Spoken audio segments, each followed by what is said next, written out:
Hi అండి, నమస్తే అండి. ఈరోజు కొబ్బరి రోటి పచ్చడి చేస్తున్నా అండి. ముందుగా ఒక కడాయి పెట్టుకొని కడాయిలో ఆయిల్ వేసుకోవాలండి. ఆయిల్ వేడైనప్పుడు మిర్చి వేసుకోవాలండి. నూనెలో వేయించుకొని పక్కన ఉంచుకోవాలండి. అలాగే కొబ్బరి కూడా కట్ చేసుకొని పక్కన ఉంచుకోవాలండి. ఇప్పుడు అదే కడాయిలో కొబ్బరి వేసుకొని వేయించుకోవాలండి. ఓన్లీ ఒక 2 నిమిషాలు వేయించుకుంటే సరిపోతుంది కొబ్బరి రోటి పచ్చడి కోసం అండి.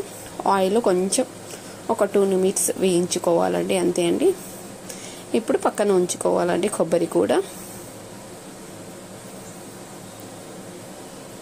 ఇప్పుడు మిక్సీ జార్ తీసుకొని అందులో తగినంత సాల్ట్ వేసుకోవాలండి. అలాగే జీలకర్ర వేసుకోవాలండి, వెల్లిపాయలు వేసుకోవాలండి. ఇప్పుడు మిక్సీ తిప్పుకోవడమే అండి. సింపుల్ టేస్టీ కొబ్బరి రోటి పచ్చడి అండి. టేస్ట్ మాత్రం చాలా బాగుంటుందండి, ఒకసారి ట్రై చేయండి.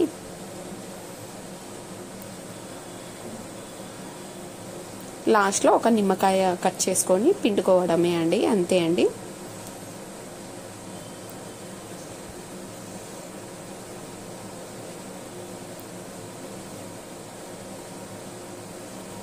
ఇప్పుడు అదే కడాయిలో ఆయిల్ వేసుకోవాలండి. జీలకర్ర మాత్రం వేసుకోవాలండి. ఆవాల కంటే జీలకర్ర టేస్ట్గా ఉంటుందండి, అందుకే జీలకర్ర, కరివేపాకండి, వెల్లిపాయలు వేసానండి, అంతే అండి. సింపుల్ టేస్టీ కొబ్బరి రోటి పచ్చడి అండి. చపాతీలో అయినా రైస్లో అయినా టేస్ట్ మాత్రం చాలా బాగుంటుంది, ఒకసారి ట్రై చేయండి.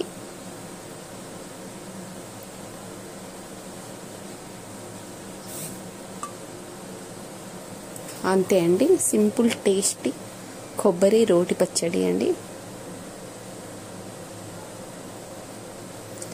ప్లీజ్ వీడియోని లైక్ చేయండి, షేర్ చేయండి, సబ్స్క్రైబ్ చేసుకోండి, కామెంట్ చేయండి.